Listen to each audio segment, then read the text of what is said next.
Degrees of Smart Manufacturing webcast by CESMII. My name is Mike Yost. I'm your host, and I'm really excited to have you here today.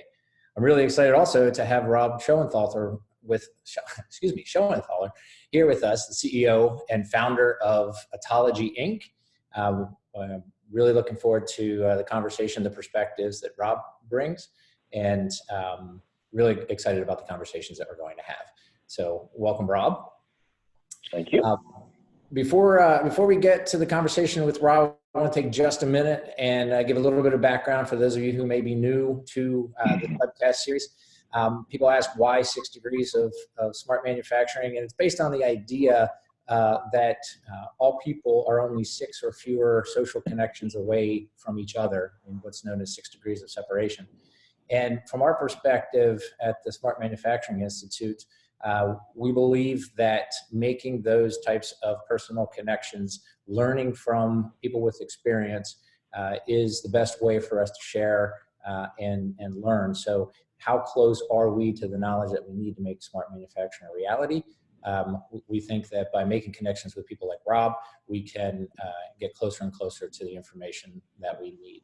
So before we jump in directly with Rob and hear his perspectives, just wanted to give you a little bit of background on the webcast format. The platform that we use is the Zoom webinar platform. And you'll notice that your microphones are muted, so you're not able to ask questions directly by voice. But you are able to use the Q&A chat feature, which is a button that it should be a black bar with some options for you. You could click a question and ask by the Q&A tab, or you can email me, mike.yost@cesmi.org, and any questions that we don't get to or that you email in, Rob and I will circle back and make sure that you get an answer to that. We will be, the session is being recorded, and it will be posted online for you to come back and view or to share and continue with the dialogue online. We will be quick with our format here, 20 minutes, we'll have you out the door. And then just lastly, you should be able to see me in a little thumbnail window, and Rob as well. If that thumbnail is in your way or you don't like how it's presenting, just click on that thumbnail and you'll have options for minimizing or moving those windows around. So as I mentioned, Rob Schoenthaler is our guest here today. He's started Atollogy because of his focus on bringing modern technologies to help industrial customers get better at what they do. You've got strong experience, over 25 years experience in enterprise software and this space overall, and you can see his credentials there. He is a member and a strong supporter of the Smart Manufacturing Institute here at CESMII, and certainly a trusted advisor to many, and we definitely look forward to hearing his opinions here. So with that, I will step out of the way, Rob, and I will ask you the question of what does smart manufacturing look like to you? Great. Well, thanks, Mike, and good morning, everybody. Hope you're doing well, and excited about the opportunity to share some of my thoughts on smart manufacturing, something I'm pretty passionate about. For me, I guess smart manufacturing to me looks a little different than a lot of the folks I hear from, and all my years of experience working with customers who make things, produce things, ship things, it's kind of informed how I look at it. And so, broadly, I feel like smart manufacturing is the practice of letting the people that do the work take advantage of data to make decisions and manufacture better, very broadly. And as I kind of look at the problem, what we've really focused on as we built our capabilities out is really kind of the democratization of data for everybody who does the work, supervises the work, runs the factory, not just looking at a small group of people getting a lot of insights from the data as the way that we kind of approach the problem. And when you think about that, we think the smartest thing in the factory is and will continue to be the worker for quite some time. And so how do we get that information to the hands of the folks that do the work? We talk a lot in the macroeconomic sense of skilled workers retiring. We haven't really backfilled that skilled workforce. We've got huge shortages, not just in manufacturing and truck driving even, right, where you've got these skilled positions that we just haven't done a good job of backfilling with. And, how do we take advantage of what those folks know to make these factories better? And so Unlike some other people, I think, that really focus on it, to me and to Atollogy, that means it's a lot more than just the manufacturing equipment. And we think a lot of smart manufacturing in Industry 4.0 has really gotten wrapped around machine data and getting feeds and speeds off equipment and predicting downtime. Right. I spent a lot of time in small and medium businesses as well as huge ones. You know, when I walk a factory floor, if you think about it from like a square footage perspective, if it's a 100,000 square foot factory, how many square feet do you really think have a piece of equipment with a footprint that you could connect to and get data off of, right? And that's how I look at kind of the factory. Then we want to be able to help digitize the entire factory, depending, you know, wherever you may need to get information to make better decisions. We want to be able to do that and bring that information to the folks that are doing the work. And so as we've gone about smart manufacturing, we think it's really important to digitize the most important things. And where we generally focus on are areas of manufacturing where there's an intersection of machines, people who use them, and then materials that they're working with or products that they're producing, to at least start with helping our customers, you know, kind of step into the world of smart manufacturing. And so as we kind of set out to do that, we really approached the problem kind of like as an industrial engineering problem. And how do you do that at scale, right? And you know, we started with, back in the late 1800s, right? Taylor started with the scientific management and introduced the time and motion study. And the best way that we've kind of come up with to think about what we do with our technology is we're basically a digital industrial engineer. But instead of sitting there with, you know, selecting a team to go study a few shifts with a clipboard and a stopwatch, what if you could do that continuously with a camera, right?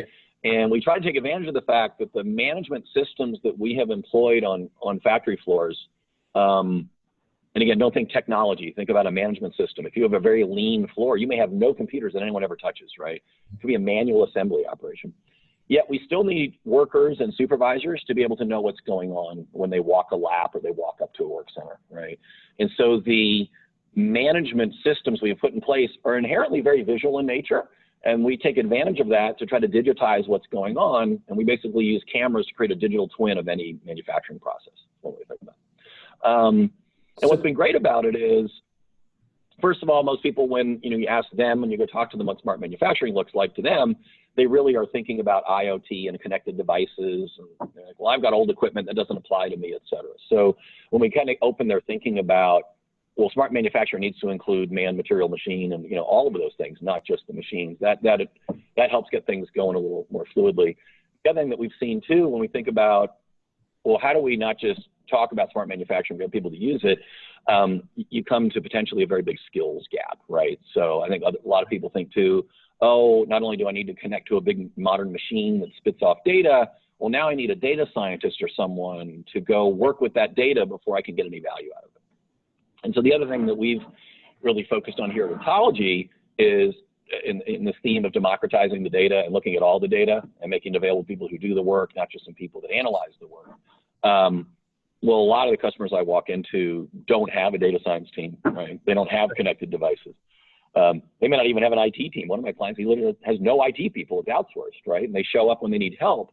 Well, if you're really going to try to help bring smart manufacturing to the world, you have to be conscious of those things. And if it's just for companies that have modern equipment and can afford to buy new stuff all the time, if it's just for companies that already have a dedicated team that's looking at, IoT and data science, then suddenly, just kind of like the footprint we see of size of manufacturers, like a very similar, kind of curve around who theoretically then could take advantage of it. Only big companies that have teams. Right. And so we thought it was really important to not have that be a barrier. Yeah. And so we focus on putting in cameras, and our system does everything. It collects the data, it analyzes the data, and it pushes up results of what it's found. I'm sorry, I don't mean to cut you off. So I just want to make sure everybody's tracking what you're talking about here, because for me, there's a parallel I'd like to throw at you and see whether it holds water or not. But years ago, when Amazon Go came out, right, when they talked about creating a grocery store where you don't need cashiers to ring up your orders and cash you out, that they were going to use cameras, watch and learn. I'm an old automation engineering, automation software, industrial software guy, raised up through how would we instrument that process, right? And I guarantee you that a group of automation folks could create that same kind of grocery store. But we would come at it from censoring the bins, making sure that the products that are going into the bins are error-proofed, and that there's no way to make a mistake taking the proper materials out. And you have to have all sorts of infrastructure that's put in place. And then, oh, by the way, when you go to change your placement and put different materials in different places, now you have to reprogram all of that stuff over again. And I think about the weight and the heft of engineering a solution from that level up versus this kind of an approach. And I've said for a while, someone's going to bring this kind of approach into manufacturing, where I can put a camera out or a set of cameras out, and I can watch and I can learn, right? And so it seems, is that a decent analogy to what you guys are approach is? Yeah, it's a good analogy, right? Because just like the way most people think about Industry 4.0, it's connecting equipment and doing all these things, right? So I've got a very heavy lift set of infrastructure required to get the data, right? And I have to only do it to stuff that can produce data. Suddenly, you've really restricted who can take advantage of it. What we have found is with using the power of vision, it doesn't care, right? So I don't care what version of software you're running on the equipment because I don't connect to the equipment. I'm looking at it. And you can infer a lot from looking at stuff, right? And again, you want to be able to hire workers to come in your factory and be productive quickly. So we've generally set up work centers with, some common constructs. There's lights that indicate things. There's signs that indicate, right? And we take advantage of all that to create kind of a digital twin visually of what's going on in the process, right? And when you think back to this digital industrial engineer thing, what if you could afford to have an industrial engineer watching every work center and never go to the bathroom and never take a break and never forget anything, work all shifts, and be completely unbiased when they're looking at what's going on, right? That's kind of what we do with cameras, right? And so now our customers that do have continuous improvement teams a little bit bigger, this completely changes their world in terms of how they do their work. Instead of having to decide what shifts to go look at on what lines, they put our stuff in, they collect enormous amounts of data compared to what they used to do when they would go do continuous improvement, right? If you're a small shop, you generally have a MBWA, right? Management by wandering around, supervisors do a lap occasionally. Maybe someone raises a hand with a red light calling for help. But a lot of times it's just running a lap. Workers are pretty smart. They know when they're coming. The behavior may not be the same, Hawthorne effect kind of stuff. Well, what if supervisors, who are also scarce, could actually have a system like ours say, hey, you might want to go over to workstation 14. Something's off, and here's what it is. When they go to the floor, they now have purpose to help their team be better. Yeah. And they're already informed by the time they get there. How much time is wasted just walking, not seeing any problems, and then you see the problem, right? Right. But we're watching constantly. So we help the workers. Sometimes we help them. Let's say they've got multiple work centers they have to tend to. We kind of prompt them which one needs their help right now. The supervisors, like I just mentioned, can be directed to where something needs help. And then we also find very simple techniques where, the Amazon Go thing's interesting. There's a lot of instrumentation you talked about, but you're also removing the data entry from the checkout, right? So I also have to go to a cashier, keys in or scans, right, and I leave. Well, they're skipping that step too. And that's one of the really interesting things we found is that when we're watching what's happening, and then sometimes our customers will compare it to what's in their SAP system or something, like in terms of how much time was spent doing something or how many parts they did or whatever. Our system actually is as accurate or more accurate just from watching. And one of the things that evolved from that too is, we consider data entry mudos, waste, right? If you think about it, not only have we focused on trying to over-instrument and automate things a lot, managers, finance, they want a lot of information about what's happening. What we do is we ask people who manufacture things to stop what they're doing and tell you what they did in a keyboard or a scan, right? Because management wants information. But it inherently doesn't help them make the part. If it's digital work instructions, it does, right? And that is to help you make that part, right? But when you think about accounting for your work or telling what's happening, that's not actually helping you get your work done. And so we always look for ways too to figure out how can our system not only just help you understand what's happening, but can it also start helping relieving the need for people to waste time entering data if we could capture it passively anyway, more accurate, more timely, et cetera, right? So that's the other part I would say is similar to the Amazon Go, trying to find ways to eliminate the need for data entry in a process. Yeah, and so I guess two things. Maybe one area where the Amazon Go falls short in comparison to smart manufacturing is that it's not going to empower smaller grocery stores to thrive, right? Because Amazon's more likely to come in and displace those types of yeah, unfortunately, yes. But from an infrastructure perspective, a cost and complexity perspective, this has the opportunity to really change the game for smaller manufacturers, right? And you were touching on skills. So maybe take a minute, if you could, and talk about the applicability for, or even the reception from smaller size manufacturers. And then that point you're talking about of, is there a fear? Are you seeing a fear? Do you think it's an appropriate fear with regard to skill sets today and down the road?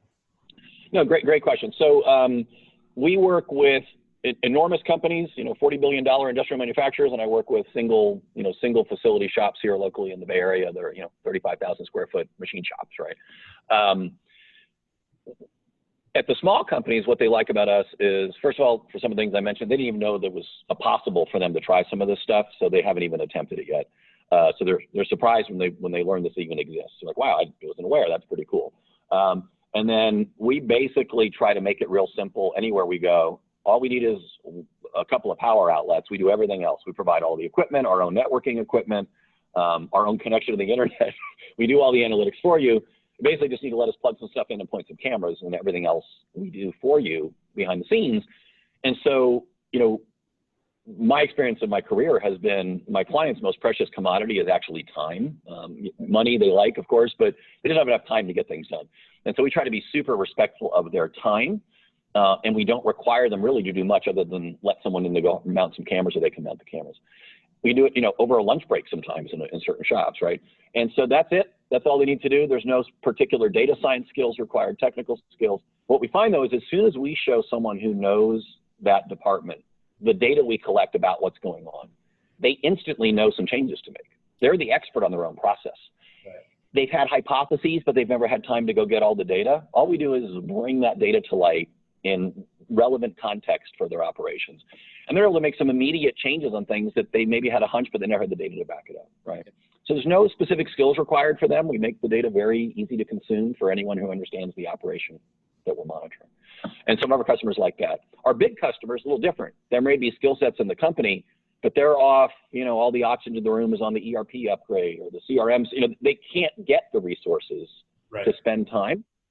And so they exist, but they can't get to them. So we help them get moving on stuff with their own team. And then when their data science team or analytics team comes available, we have a huge data set for them to then work with and progress it farther than we could, right?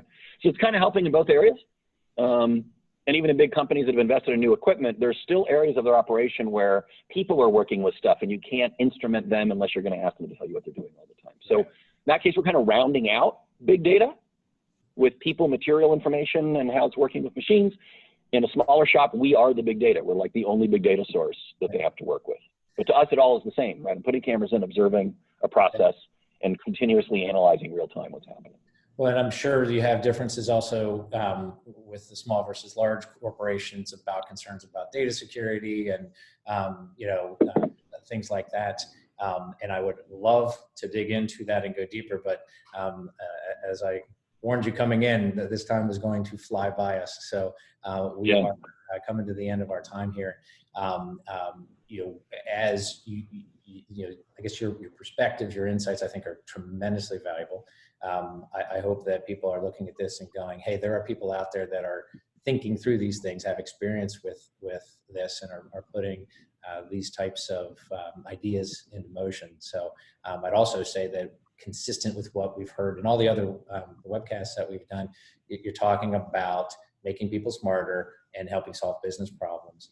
And so I think that's a tremendous takeaway for folks. But I would like to give you the chance to give a final takeaway here. If you could maybe just come back to the initial question and give one takeaway for the audience today from your perspective, what smart manufacturing looks like. Yeah, that's great. So I think to summarize, to net it out, to me, smart manufacturing is bringing the power of big data and analytics to everybody in the factory, right? At its most base level.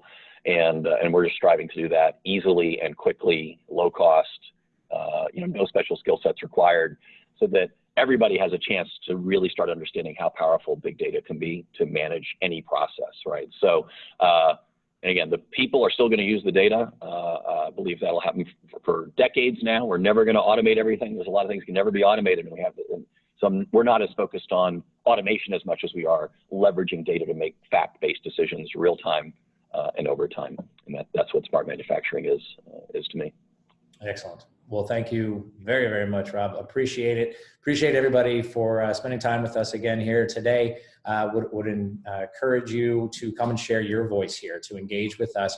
If you have questions, email me, submit your topics, sign yourself up to be in Rob's spot and share your opinion of what smart manufacturing looks like to you. We would love to have your opinion, your thoughts, your insights. And I would encourage you 2 weeks from today to join us back again. We'll be joined by Sudarshan Rachuri from the Department of Energy, one of the CESMII partners and a trusted ally with us. So we will get Sudarshan's perspectives in 2 weeks. And until then, I just want to thank you again for being here and wish you all a good day. Take care. Bye-bye.